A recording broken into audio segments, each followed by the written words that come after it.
Kagame a causé la humiliation que tu n'as été joué sur ma casse.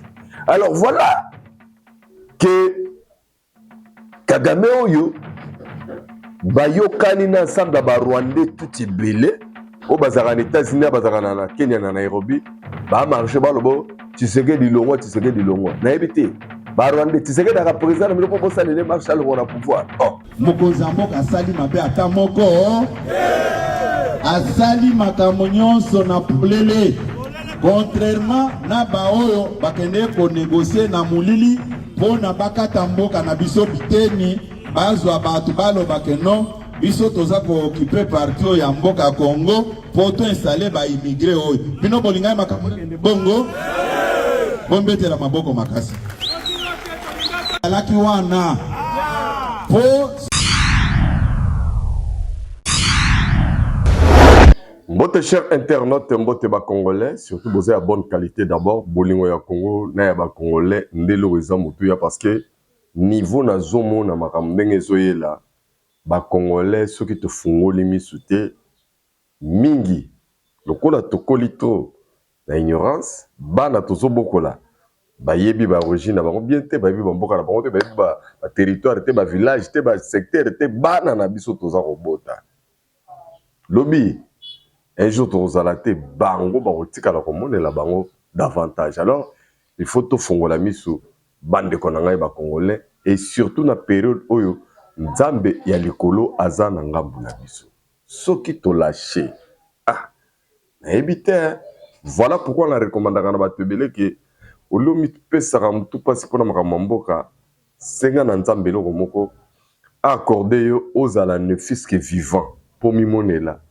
Isimbi to et simbité. Alors, bonjour déjà et puis merci na Junior Kapaya refait qui sont tous gens ensemble pour to palola, to pasola, to lobela, to zalisa. Oyo, nzamba permettre surtout bon sana mukula lelo et en passant dans celui déjà prophète Moïse Nyengele. Muto yo nzambe na vie na atika na koko ça a été atambala moko ezali selon saintement parce que on na monaka yango na ndimaka yango pe na lobaka yango bongo.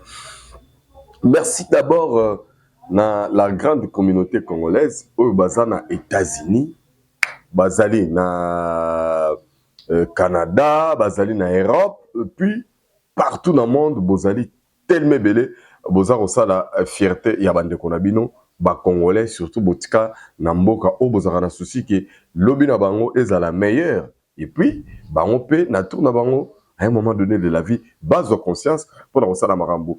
Ezala toujours bien ndelo leki motuya yangwana bande konanga ba congolais oyebi ke période tozali ezali période ya manipulation makasi na lokuta ya makasi parce que comme singai batuti batuti bolandela batuti bien soki boza kotika batuti baza très bien organisé bayebi eloko ba osala ba makasi na lokuta ba makasi na manipulation en commençant par ba chef na bango mibale principal Paul Kagame na Joseph Kabila, pourquoi pas Museveni baza makasi na plan na bango oyo baza ko concocter contre la République démocratique du Congo. Merci d'abord on a soutien makasi ya ba congolais na biso soutenir na misala biso to sala ka maman Yohane depuis Bruxelles, maman Inège, maman Sharon, donc bozala déjà présent bino venanga tumba kolecha maman Laurence Jacques Mbuyamba na libotane mobimba surtout Diogo na biso ya mboka Gift Mbaki Mbuyamba wana to talela yo petit yoskofo au sana befort po yo zali léopard na biso ya lobby tango kokoma na ba niveau ba senior beta bale wana na batiriki wana na kisa batiriki ke oza mwana ya Congo pe mwana ya congolais ya solo et surtout que tout ça ja ba mondialiste et puis ça bien motivation que Mikolo yo Toi, ba jogo ba koyaka na batiri kana baba frère congolais d'abord papa na yemo joueur Jacques Mbuyamba joueur ya ba série wana donc ba série ba Bilima ozomona ba série ba FC Popo ba série ba Sport Mikishi ba série ba Zembe penezo rene ba okabena ba Vita ba Imana équipe wana ino zoto kozaka na puissance ba ne 80 na baba jogo ba zalaka Jacques Mbuyamba donc était de la partie quoi. Alors lelo engendré Gift Mbaki Mbuyamba. Alors, puisque tout ça, la nuit, tout est là, moi, na kola, balobaga, tout est là, moi, na kola, aérosunga, pays naé mais kuna azana temps ya formation za ko se forger et c'est le bien galor on ça va na devant moi je pense que vous allez bien binope la Queen Soraya toyebi ke ozalaka wana toujours président ya ba congolais de bonne qualité junior Chimanga Kalenga ya Jordan Lusamba Kwete l'appellation bien contrôlée avec le Paul Sapo on est d'accord Patriarche Pierre donc nous sommes ensemble comme d'habitude Maurice Toko depuis États-Unis tous allés ensemble ngana ebisibino ke bisona bino dibala ya Seko polémique ekeyi zongi kenjom kendi depuis Londres ebisona yom toza kuna makamini nezo koleka na kati ya ba Londres wana il paraît d'anglais balaki na souci batinda ba émigré na bango na Rwanda basi mami pesi na kimbongo le fait batindi te Kagame akomi kokende kofunda bango Kagame azaki pe na besoin sur ba émigré États-Unis même bango yo sona to Kagame azaluka bango azaki na place otia bango na Rwanda ngai boka bango nde na Congo bongo na moi lelo États-Unis et monique muto an espace ebele ezali Congo yemoko États-Unis logement kolia na bango makambo na bango te na maboko États-Unis bazala temporairement ba congolais basiliki ba biba mso basala ba marche pona yango mais bakangi misu tango Kagame na Kabila na entourage na bango batuti ba Rubero ba tout ça dit que bazana bezo bakata mabele ya Congo au moins ba congolais ba marché te ba hôtel mais na roté ba nous la porte de la Congo bango le so bango alika ma changement constitution tout ça ba congolais matin midi soir que constitution yo bozo lobela wana et puis ça rendre ba rwandais ba avantage ezalaka copie ya Museveni Kagame Thabo Mbeki Ado Ayelo et tout ce qui va avec kaka eloko balinga basala biso na Genève eloko balinga basala biso na Genève souvenez-vous na Genève mon vieux Adrien Wechi mon vieux Wechi vraiment mukolongo yo mutolobaka Félix vient de sauver le Congo na Genève tant au complot en ekotaka et ça ka complot bandaka la balkanisation mais vous avez des Congolais aveuglés bango bazana haine viscérale sur bandeko na bango au Congo ya bakasaya baluba nde bana bango haine pona bango vaut mieux ba Rwandais bakatela biso parti ya mboka babenga ngo comme espèce ba Swahili na nko ba Congolais ba trouver normal ba de soutenir bango basa ba marche donc beaucoup de choses mais ba tuti baza ba tribal ya monde entier parce que makambu basala ya bango balima nimisa batu nyuso makambu na bango lelo na Rwanda batuti mtu baza komene tout M23 armée na bango wana batuti na batuti bazo ba Congolais baza ba chira kanon on tire bino documentaire tout au émission mais les gars ba immigré na lingina zala na ngumla itenga na kobenga Augustin Kabuya mtakoyo Yosef so makambwana a expliqué na matinée politique les chefs ba immigré malgré mikolo yo guerre ezali entre professeur Mbata Ozali secrétaire permanent ya union sacrée na mokambi ya parti politique ya yemoko parce que Mbata muto ya IDPS mais président Félix Tshisekedi muto nommé secrétaire permanent ya union sacrée ezali plateforme politique c'est un fait privé mais par contre IDPS des partis des maman IDPS des partis pendant au pouvoir mais na comprendre te batu bango ko sala na ba guerre donc Mbata zo étouffé Augustin pas zo poata Mbata ngalo kinzoto malidi na mituni ngamo ko ngabi est-ce que batu bazo réaliser makambo ele mais je reconnais une chose prophète Moïse Ndengele merci parce que au soufflanga eloko yo kala si je me souviens bien en 2023 début oui au lobby guerre zo le kanaï de paix soit na bomoni bazo menacer makambo kabuya fois quoi parce que makambo bandaka ba période wana oui bisingo lobby ezali Rwanda mutaza la base parce que ceux qui ba ko ici Kabuya est président de la République alors Kabuya tellement bato bele balingaka yete na yo po lingaka yete ngaya ngani Kabuya na linga yete makambo na ye na kipaka te parce qu'ils ont joué rôle ya moto à noma et place à Zalaka je ne vois pas pourquoi ngai mutune tingai boye ngai de koloba Kabuya longwa ngamna noma ka Kabuya ngamna chaka Kabuya président de la République ce qui vraiment président de la République a besoin Kabuya te est-ce qu'il fallait que la parmbata ndenga mabeti lorsque batu babandaka ngala saka batu devoir de mémoire rappel tango batu babandaka copia ko bengana Kabund au moment où le président Félix Tshisekedi a besoin nanu ya Kabund aza longwa te na mona batu basala ba marche batu baboma bantu ba benga basu ba masase beta na 10 na 11e mois na tikala komona Kabund longwa te Mais jour Fachi aliaka linu ke kabundi lisusu te. Eumelaka te. Eumelaka te. Pourquoi na te batu makamu musuko kena kobomela nzoto nga elekelaka nga. Allez dire à président Félix Tshisekedi que biso lingi na biso kabuya te. Dès que yé mo kaza convaincu ka suna besoin kabuya te. On a kabuya te. Parce que vous inventez des histoires inutiles. Oh non, moni yende kaza aneza yete. Non, ezala yo. Soki ezala yo, to ya vers yo alors. Bah toi IDPS ba ya vers yo. Makamna bango ba ya vers yo. Donc moi je ne sais pas, soit bazo mbata ba comme secrétaire général il y a IDPS président, il y a IDPS automatiquement. Comme ça, bateau, tout si mayamba, t'as pas quitter sa motema. Parce que je constate qu'il y a une guerre entre les pro-mbata et les pro-IDPS. C'est ça que moi, personnellement, moi, j'aime l'IDPS. Je connais l'histoire de l'IDPS. Pour nana ba vérité, on a son abina bimisa.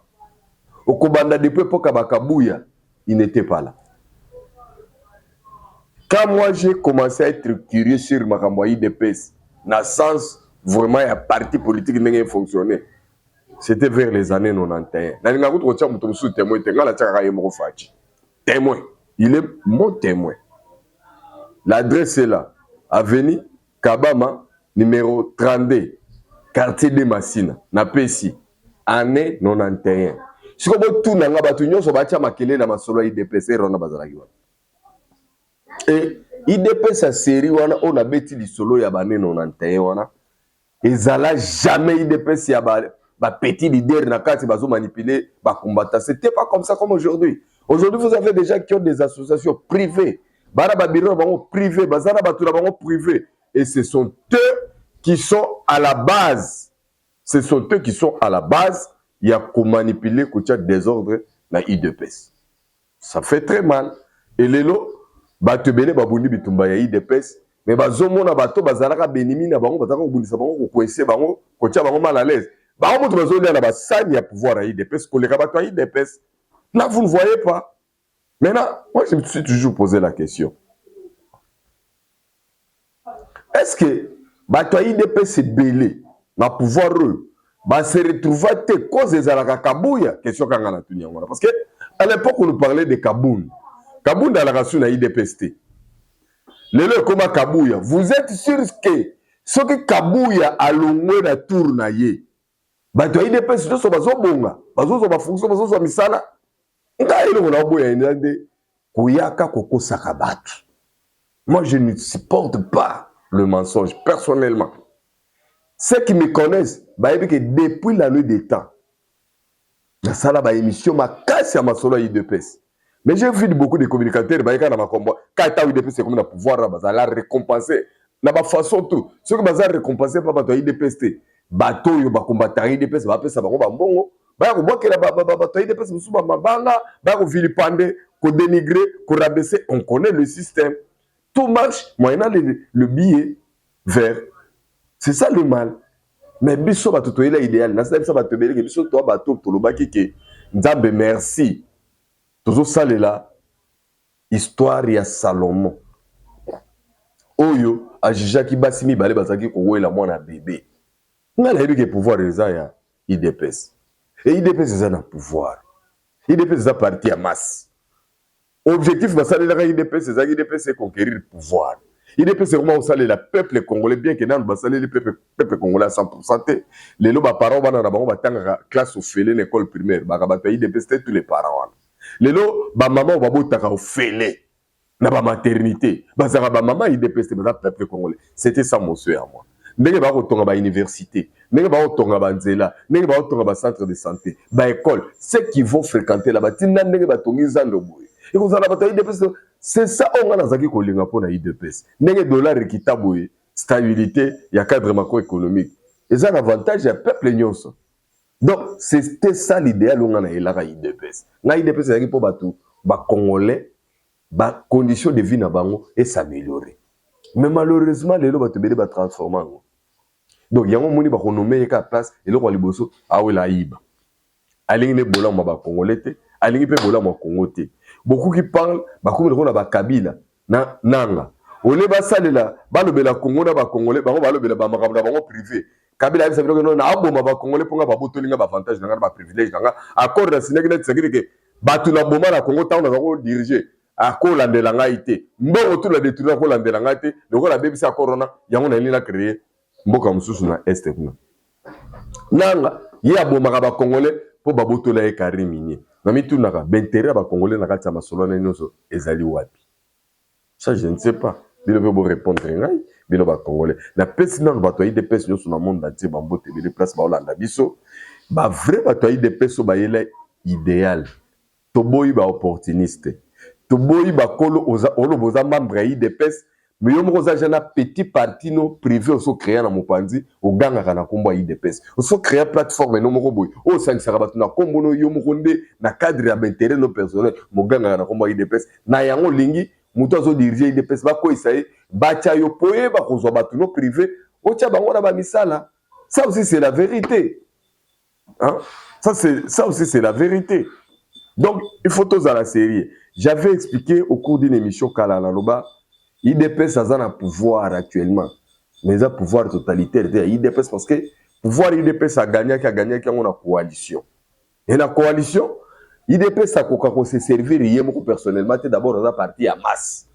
Et Azana Balien naïe. C'est ça la vraie réalité. Et refuser de comprendre ça comme ça. Désolé. Donc pour ça, on ne peut pas aller trop loin. Excuse donc, c'est votre explication, mais non, ça ne sert à rien. Parce que quand les gens même refusent de comprendre ce qui est vrai, vous avez des gens, tellement haine naïmo, tellement mabene leki. Aux autres, c'est que couleur royo, eza rouge, a sauté à zomona bleu. Ato bete mbate, pendant que ça vous avez bleu, sur ça l'indéni. Web senini, au kolobanae, nini. Donc, c'est très important quand on a bande de kotoyo kanamala. Yango muninga na martela kamakasi ki faut tozala na bulingo ya Congo na ya ba Congolais faut to ebelo kwa ngoni ni toujours bundela eloko nini yango to lobela intérêt ni toujours défendre et tozala sérieux lelo 7 ans 8 ans ya pouvoir à Tshisekedi beaucoup ba briller ko tourner la pauvreté ili bango suma kasi koleka beaucoup qui rêvaient autre chose ont vu autre chose ils sont fauchés par qui par les gens qui les connaissent très bien batu nyonso ba se retrouver la pouvoir ya IDPS la plupart au bazar est influent, au bagina moi dit, au bagina place pour que yé, beaucoup mon bongoté.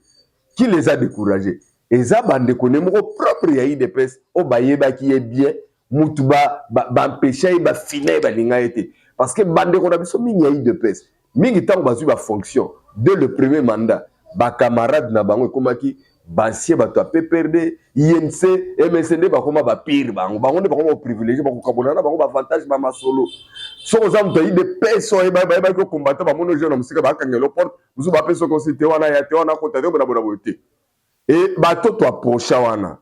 Et vive mieux parce que makamna bango te zaka na secret. Bon mona ka bato INC ba se vilipande na ba télévision na ba réseaux sociaux. Bon mona ka bato MSND ba se vilipande ko panzana na réseaux sociaux. Avant,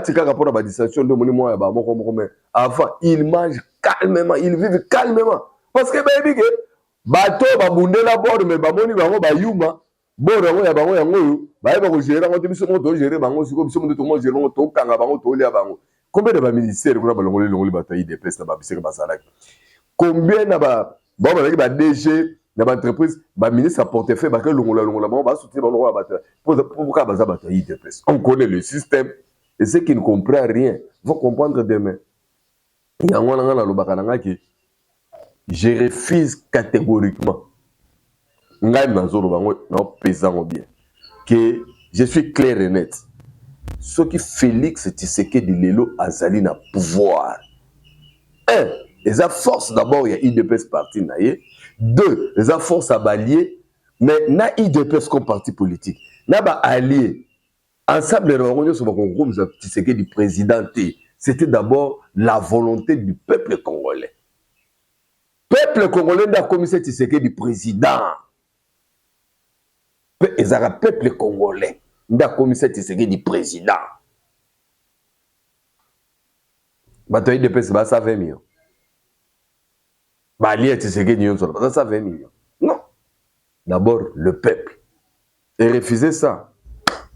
Na sokoli maboko nanga na bwaki nanga wazana mato ya koyoka ayoki mutu simple loko langa boye Saint Thomas naloba makambo nga moko na moni na misu nanga yo za lelo ko yebisa ngai te ngai naloba makambo nga moko na monaki na misu nanga que IDPS ezali parti au pouvoir IDPS ezana ba plateforme alliée mais la primaire doit d'abord commencer par l'IDPS et ce n'est pas l'IDPS qu'on doit se réveiller pour déstabiliser au détriment yaba toana mususu eza propreté. Maintenant on passe aux images les soldats immigrés comme disait 15 ans on a moni polémique premier ministre alobi mabe aliki na TV5 ayebo lobate. Bon, moi j'ai compris une chose dans la communication premier ministre dans la TV5 Aza une bonne communicatrice c'est ce que je peux comprendre mais cela n'exclut pas la compétence. Côté compétence Aza est compétente. Parce que Lelo, mais c'est cette femme qui dirige ces gouvernements qui est toqué contre le mondial. Quand la femme autant est dirigée, les gens vont doubler le salaire,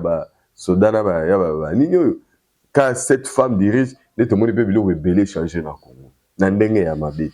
Donc, quelque part, elle est compétente. Maintenant, quant à la communication, pourquoi migrer, moi j'appelle Augustin Kabouya qu'il vienne vous informer à propos. Allons, Augustin Kabouya, secrétaire général de l'UDPS, présent par intérim. Dans le bureau, tout le monde a Augustin Kabouya, Moutanoma, il y a intérimaire Kaboun. Eh, l'UDPS, il y a aussi ça, pour ça, il y a Rolia Bilon. Pardon, Kapati, il y a Augustin Kabouya, matinée, voilà, et là, il y a partout à répondre à ma cambe. Il y a immigré, à expliquer les salariés, Toyoka, et c'est parti. Bamonique Cop et Kotimaï. Puisque tout était déjà fait. Botu nakaka baoyo. Baoyo. Bayebi bien. Accord oyo Kagame a signé le gouvernement britannique à l'époque. Pour na bakamba ba immigré. Batwana lo bani. Azozo batwana akoya kotia. Mais bazolo bana ba certitude te. Koto mogonza lobi ngai nako ngamboka nangeza la Kagame akende ngamoko na organiser makambo na ngai IDPS viva yango lokola baza fort na diabolisation nde omonaki baza ko intoxiquer population na moni ba mususu bazo tambola au maison porte à porte pona koloba ono botele mena Félix Tshisekedi na makambo akor ngana ko yebisa ngana poko lelo boy bino bosa la campagne na bino biso pe tozo salo ya biso. Dans les jours à venir, tu peux organiser des centres à la base, dans la province Nyonso, pour nous expliquer tous les biens fondés, Yamusala, Tata Mokonzaiko, la Sali, pour nous sauver RDC, pour épargner la balkanisation. Pour mettre la Mokonzamboka, Maboko Makasi. IDPS viva, Moutou Ako Sabinote, Mokonzamboka Sali Mabe Atamoko. Asali makamonyonso na polele contrairement na baoyo bakende ko négocier na mulili pona bakata mboka na biso biteni bazwa batu balo bakeno biso toza ko occuper parti ya mboka Congo poto installer ba immigré oyo bino bolinga makamokende bongo bombetela maboko makasi alaki wana po soki batuni bango balobi me bato bozo tindela biso tokotia bango wapi biso tosozwi mabele ya Congo nde sika tozotia bango nde mokonzi ya Amérique alobi non ce n'est pas sérieux kolomboka na ye azali nini tokoki kosolola na ba prédateur sans kosolola na kolo mboka boyi baba minere mabe siko bokomo keneti bozo na mabele na boya ko installer bon non fachi beton yaka to sala makambo nyonso yo moko ozala garant ya makambo nyonso Kagame yoza muyibi makambo etali yote ndima wake ekozala kaka sous responsabilité ya gouvernement congolais kobetela mokonza mboka maboko.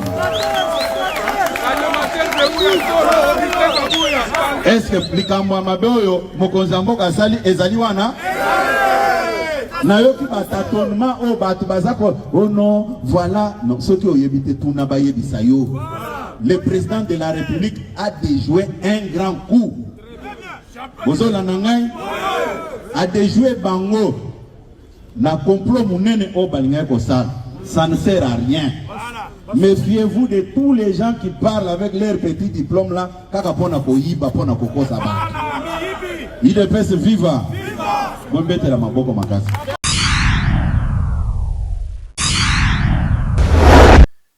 Bande konayaka ko yebisa bino, je pense que on a mamba immigré sili naka ko yebisa bino que M23 bakomi na suka et puis Kagame bakopé sa motema makasi makozala imile. Na betele bino lisolo ya la journaliste Ariana na Maison Blanche nga tunaki Donald Trump question à propos ya Kagame mutu makasi bona bona boye.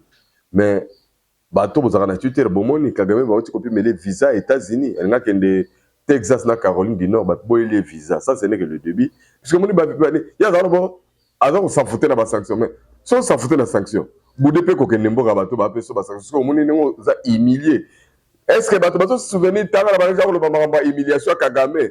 Est-ce que quelqu'un peut me dire peut même témoigner dans le commentaire que non Saint Thomas vous avez dit que le bango que Kagame a causé la humiliation que tout le monde était sur ma casse.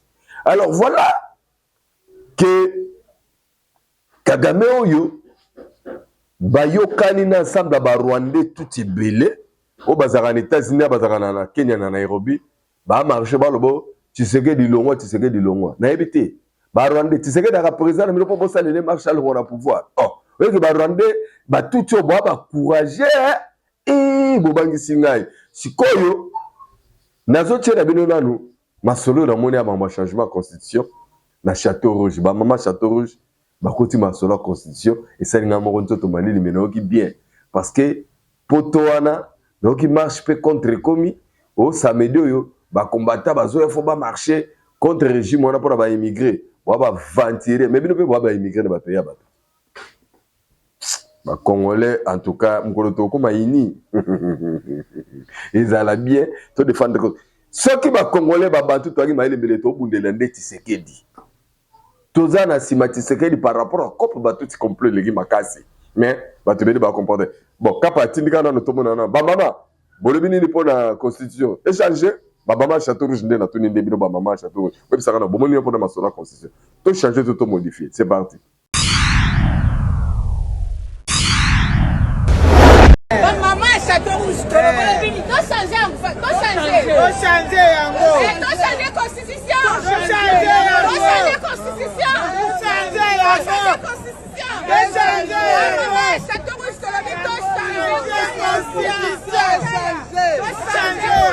Oui, pour les changements de constitution. Oui, oui. Ils sont ma maman. Biso ba maman Château Rouge, biso ba Congolais de père et de mère. De l'objet constitution là. Oui. Comment changer constitution? Eza bongo. Constitution wana eza intérêt na biso ba Congolais. Eza pona ba Rwandais. Biso to ba Rwandais to ba Congolais.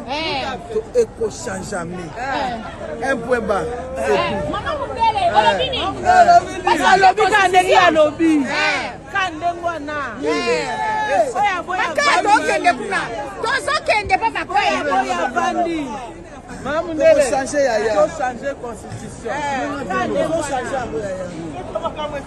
Tolobi boye toya okutana ba mama Château to na place moko to ko na bango to ko misa mukolo to ko ya to solo bien na bango na mboka donc vraiment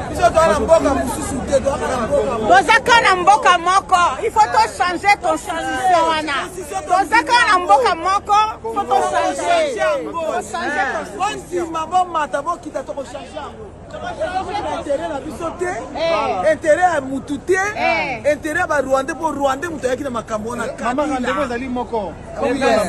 Samedi wana pour le 25 na ambassade 14h to fanda to sola bolingi nini na konso balongola parce que pour ani. Ba ko changer ngo, toi na intérêt te. Donc pesa te bana. Toi na intérêt te.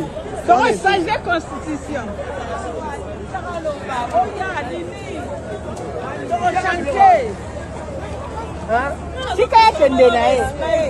Changer.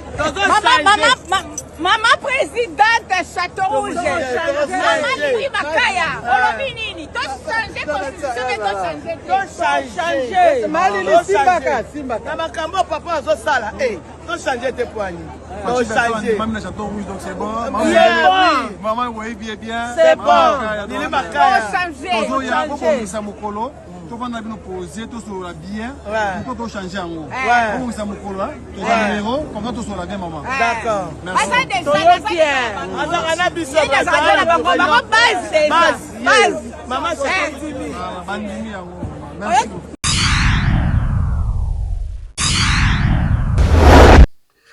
En tout cas, on a tiré la troisième vidéo Bandeko Balandi. Na mona ki na ba commentaire na fois passé votre babandi sur côté na papi comme ça on a le barabande qu'on a ba congolais oyo. Ba to mitu da bango parfois na yebite zaka poto bezaka nini. Na lekisiti na vidéo à papi comme ça na ki kota na papi comme ça na mona ka na ndeni papi comme ça. Finalement, je ne comprends rien. Qu'est-ce qui se passe avec l'histoire de papi Kamwasi? Nasa na loba na miro bilo botu na kanga papi Kamwasi. Bolinga kai na bolingo ya mino na motema azati.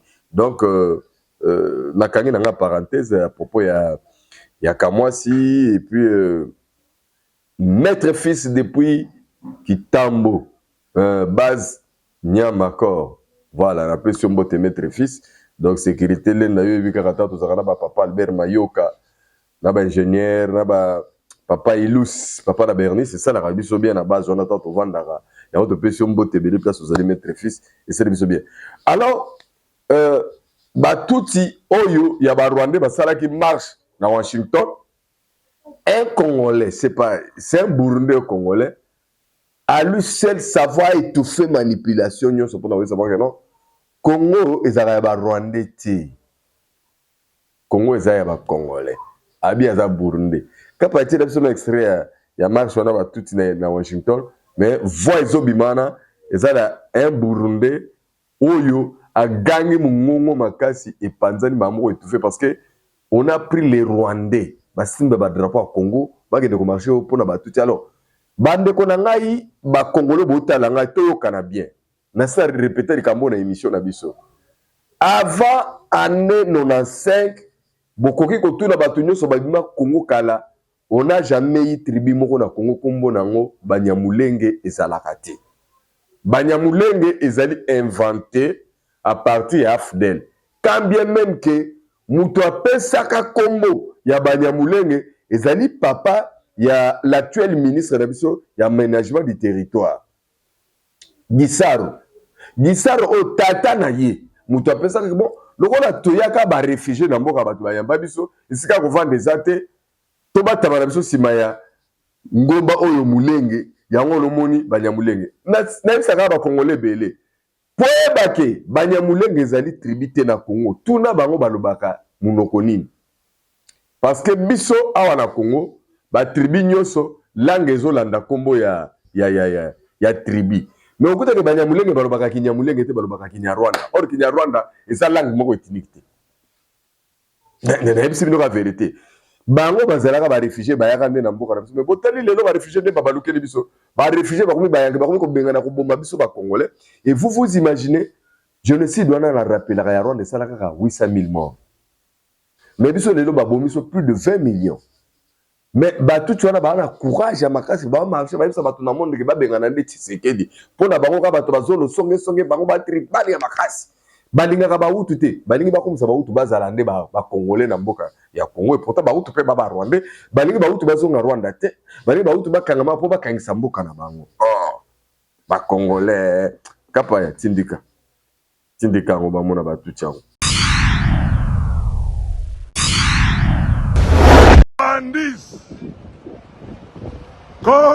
Congolese, no Rwandese. Congolese, no Rwandese.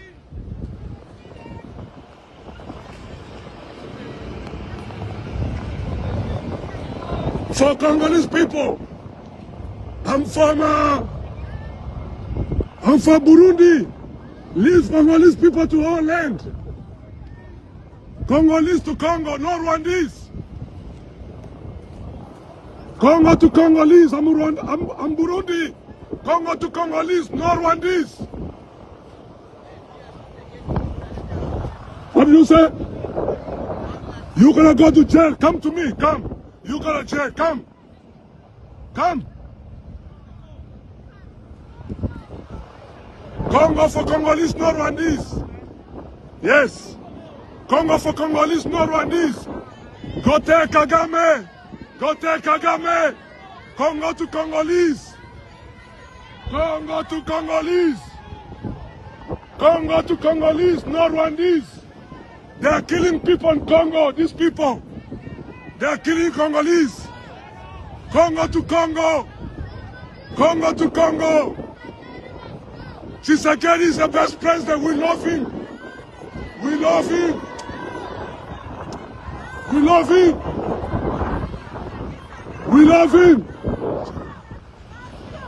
Congo to Congolese, no Rwandese. Go. President Trump love Felix Tshisekedi. Trump love him. Go have your own land. No Congolese. No Rwandese in the Congo. No Rwandese in the Congo. No Rwandese in the Congo. I'm from Burundi and I love Congolese people. Yes. Yes. Freedom. It's a freedom country. Congolese to Congolese. Not to Rwandese. Congo for Congolese, no Rwandese. Keep going.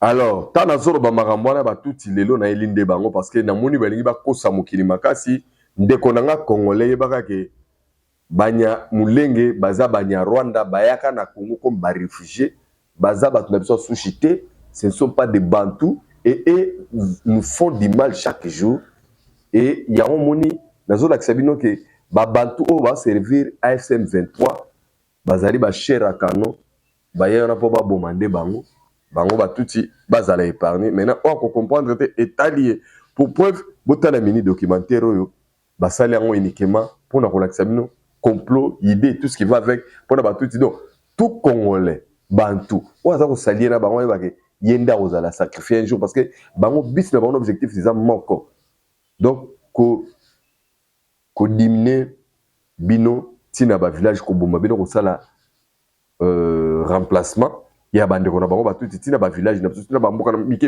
ko na bango et ba infiltrer biso davantage na côté to tikala ko toyo fo ba yeba ba Kikongo ba yeba Lingala ba yeba Chiluba ba sala mo makasi ko bota na bande ko na biso bana na babima ba servaka bango bazala ba pro bango baza ebele. Alors pour votre information ezali complot et bandit depuis la nuit d'état pendant que biso ba bato to akidi parce que tant biso tant trop bimsa makambo okuta towele na toute la vidéo à mona moko bopo ba l'accès mutakala ne to akuna to sopa na million ba salo biso to beta ozo qui peut ngote c'est là où il y a l'erreur. Alors kapa tout à moi documentaire on a rappelé bango on to kuta après.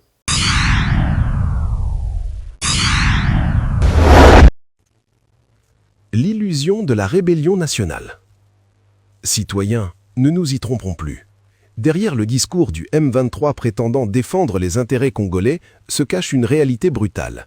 Une armée strictement mono-ethnique. Du sommet de la hiérarchie jusqu'au dernier rang des combattants, l'ossature est exclusivement Tutsi, dictée par un agenda étranger. Les Congolais comme chair à canon. Pour maintenir l'illusion d'une rébellion locale, des Congolais sont recrutés de force ou par la ruse. Mais quel est leur rôle? Ils servent de chair à canon. Placés en première ligne de front, ils sont sacrifiés pour épargner le noyau dur de l'organisation. Envoyés à une mort certaine pour une cause qui n'est pas la leur. La main de Kigali est l'agenda du FPR. Les faits sont là. Cette armée terroriste est conçue et pilotée depuis Kigali par le régime du FPR. L'objectif n'est pas la paix, mais une stratégie de nettoyage ethnique déguisée. Dans le Rutshuru et le Masisi, les populations Hutus sont les cibles prioritaires de massacres systématiques. Un cycle de violence importée. Le M23 reproduit les méthodes sanglantes apprises ailleurs pour terroriser l'Est de la RDC. Il ne s'agit pas d'une guerre de libération, mais d'une entreprise de destruction humaine.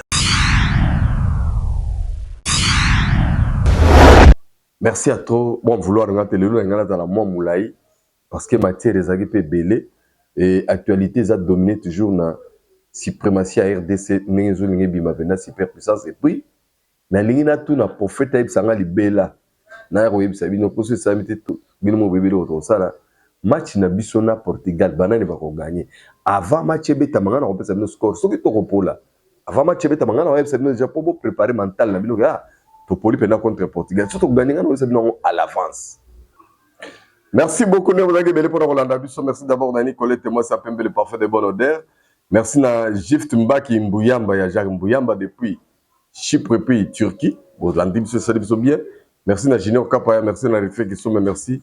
La maman Johan depuis Bruxelles, maman Inès, maman Sharon, vous êtes belé, bateau, vous avez biso, vous avez tout ma collègue chez maman Laurence, donc vous allez ensemble, Congolais, nous sommes partout dans le monde entier, le rôle là-bas, Léon Munzadi, le rôle là-bas, Roger Boya, le rôle là-bas, Moutounangaï, Nani, maître depuis, maître Tchesco depuis Kampala, vous avez Rolanda Bissou, c'est bien, Yamakasi, pourquoi pas mettre fils, et puis tous les Congolais de bonne qualité, vous avez chance à Rolanda Bissou. Je pense que Mingi va comprendre les sons, Mingi va comprendre Nzela, tout ce qui est Kolo, abattre la bino, abattre la paix, Mabota la bino, surtout Bobo Sarate, Bolingo ya Congo, Nayaba Congolais. Bye bye.